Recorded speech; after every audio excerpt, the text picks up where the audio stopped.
Salut Kate, bienvenue dans notre épisode spécial sur les histoires vraies qui font frissonner. Aujourd'hui, on plonge dans l'incroyable cas de Colleen Stan, la fille dans la boîte. Tu connais cette affaire de 1977 qui défie l'imagination ? Absolument, Franck. Une jeune autostoppeuse kidnappée par un couple sadique enfermé 7 ans dans un cercueil sous leur lit. C'est un cauchemar réel, avec une manipulation psychologique hallucinante. On en discute étape par étape. Tout commence le 19 mai 1977. Colleen Stan, 20 ans, fait de l'autostop d'Eugene, Oregon, vers la Californie du Nord pour un anniversaire surprise chez des amis. Elle monte dans la voiture de Cameron Hooker, 23 ans, sa femme, Janice, 19 ans, et leur bébé de 2 mois. Ils ont l'air d'un couple banal, sympa même. Mais sur une route déserte du comté de Tehama, Cameron sort un couteau, lui met une cagoule en bois artisanale de 9 kilos sur la tête, impossible à enlever seule, et la menace de mort si elle crie. Arrivés chez eux, première nuit d'horreur, torture physique et sexuelle dans une chambre du sous-sol remplie d'instruments BDSM faits maison. Le lendemain, il la boucle dans un cercueil en contreplaqué de 90 cm sur 50 cm, avec des chaînes et un seau pour les besoins. Jusqu'à 23 heures par jour dedans, sans lumière, sans son, à suffoquer.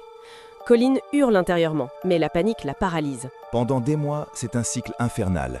Faim, soif, déshydratation extrême, humiliation quotidienne. Cameron la sort juste pour la torturer, fouet, électricité, strangulation ou pour des actes forcés. Janice participe parfois, mais surtout observe. En 1988, Cameron invente la Compagnie, une organisation secrète satanique ultra puissante qui surveille tout le monde, y compris la police et la famille de Colleen. Il la force à signer un contrat d'esclavage à vie après des semaines de privation sensorielle. Elle devient K, sa propriété. Il déménage dans un mobile home à Red Bluff. Cameron bricole un nouveau cercueil ventilé avec un tuyau pour l'air, glissé pile sous leur lit conjugal. Janice y accouche de leur seconde fille en 1980, pendant que Colleen agonise en dessous. Elle fait le ménage, lave le linge, garde les enfants comme une nounou esclave, cuisine et sort même parfois au supermarché ou en balade, cagoulée ou non. Mais terrorisée par la Compagnie, elle ne demande jamais d'aide malgré les occasions. En 1980, Cameron teste sa loyauté. Il la laisse appeler sa mère et sa sœur depuis un téléphone public, mais prétend que des agents de la Compagnie surveillent. La famille pense qu'elle a rejoint une secte bizarre et prie pour elle. Mieux, en 1981, il l'emmène chez ses parents à Eugene pour une visite de 3 jours. Déguisée en petite amie de Cameron, elle pose pour une photo de famille joyeuse. Personne ne remarque les cicatrices ou le regard vide. Puis, en 1983, fissure. Janice, rongée par la culpabilité, commence à lire la Bible avec Colleen pendant les rares moments de repos. Colleen lui confie ses doutes sur la Compagnie.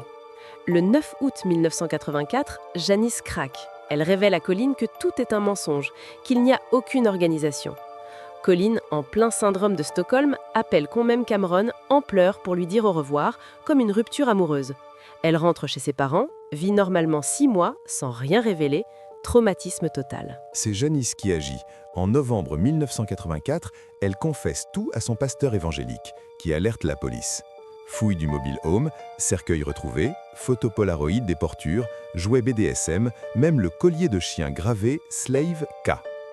Procès en 1985 à Redding, Californie, Cameron nie tout, plaide l'acte consenti. Colleen témoigne froidement, sans émotion visible.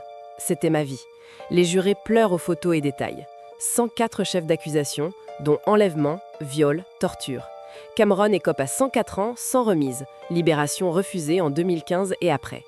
Janice obtient l'immunité pour témoignage contre lui. Preuves accablantes. Colleen avait écrit des lettres amoureuses à Cameron, un mécanisme de survie pour endurer. Aujourd'hui, Colleen Stan, 70 ans, s'appelle Colleen Carrington. Elle est mariée depuis 1985, a une fille, un petit-fils, travaille comme jardinière et aide anonymement les victimes de trauma via des groupes de soutien. Elle a témoigné dans des docs comme The Girl in the Box en 2016. Cameron Hooker, 75 ans, croupit toujours en prison haute sécurité. Cette affaire illustre la puissance de la coercition psychologique, peur irrationnelle plus forte que les chaînes physiques. Colleen a survécu grâce à sa résilience mentale, une leçon sur le trauma et la manipulation. Qu'en penses-tu, Franck ? Frisson garanti. Merci Kate. À la prochaine pour d'autres histoires vraies.